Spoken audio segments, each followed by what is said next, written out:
Indian football ടീമിന്റെ മുഖ്യ പരിശീലകൻ ഇഗോർ സ്റ്റിമാക്കിനെ പുറത്താക്കി. ലോകകപ്പ് യോഗ്യതാ റൗണ്ടിൽ ഇന്ത്യൻ ടീം പുറത്തായതിനു പിന്നാലെയാണ് അഖിലേന്ത്യാ ഫുട്ബോൾ ഫെഡറേഷന്റെ തീരുമാനം. ജൂൺ 11 ഖത്തറിനെതിരെ നടന്ന മത്സരത്തിൽ 2-1 തോറ്റതോടെ 2026 ലോകകപ്പ് യോഗ്യതാ പോരാട്ടത്തിൽ നിന്ന് ഇന്ത്യ പുറത്തായിരുന്നു. മത്സരത്തിൽ ജയിച്ചിരുന്നുവെങ്കിൽ ഇന്ത്യക്ക് 3-ാം റൗണ്ടിലേക്ക് മുന്നേറാമായിരുന്നു. മത്സരത്തിലെ തോൽവിയോടെ ലോക റാങ്കിങ്ങിൽ 125ാം സ്ഥാനത്തേക്ക് ഇന്ത്യ വീണിരുന്നു. ലോക റാങ്കിങ്ങിൽ ഇന്ത്യക്ക് 5.1 പോയിന്റ് നഷ്ടമാവുകയും ചെയ്തിരുന്നു. 1144.5 നിന്ന് 1139.4 പോയിന്റായാണ് കുറഞ്ഞത്.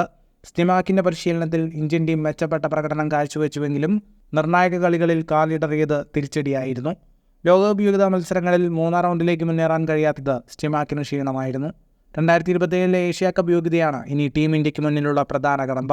ഇന്ത്യൻ ഫുട്ബോൾ ടീമിനെ ഇത്രയും കാലം പരിശീലിപ്പിച്ച സ്റ്റിമാക്കിനോട് അഖിലേന്ത്യാ ഫുട്ബോൾ ഫെഡറേഷൻ നന്ദി പറഞ്ഞു. പുതിയ കോച്ചിനെ കണ്ടെത്തുന്നതിനുള്ള നടപടികൾ ഉടൻ ആരംഭിക്കുമെന്നും ഫെഡറേഷൻ ഭാരവാഹികൾ അറിയിച്ചു. അന്താരാഷ്ട്ര മത്സരങ്ങളിൽ ടീമിന്റെ പ്രകടനം മെച്ചപ്പെടുത്തുന്നതിനുള്ള നടപടികൾക്ക് ഉടൻ തുടക്കം കുറിക്കുമെന്നും അഖിലേന്ത്യാ ഫുട്ബോൾ ഫെഡറേഷൻ വ്യക്തമാക്കി.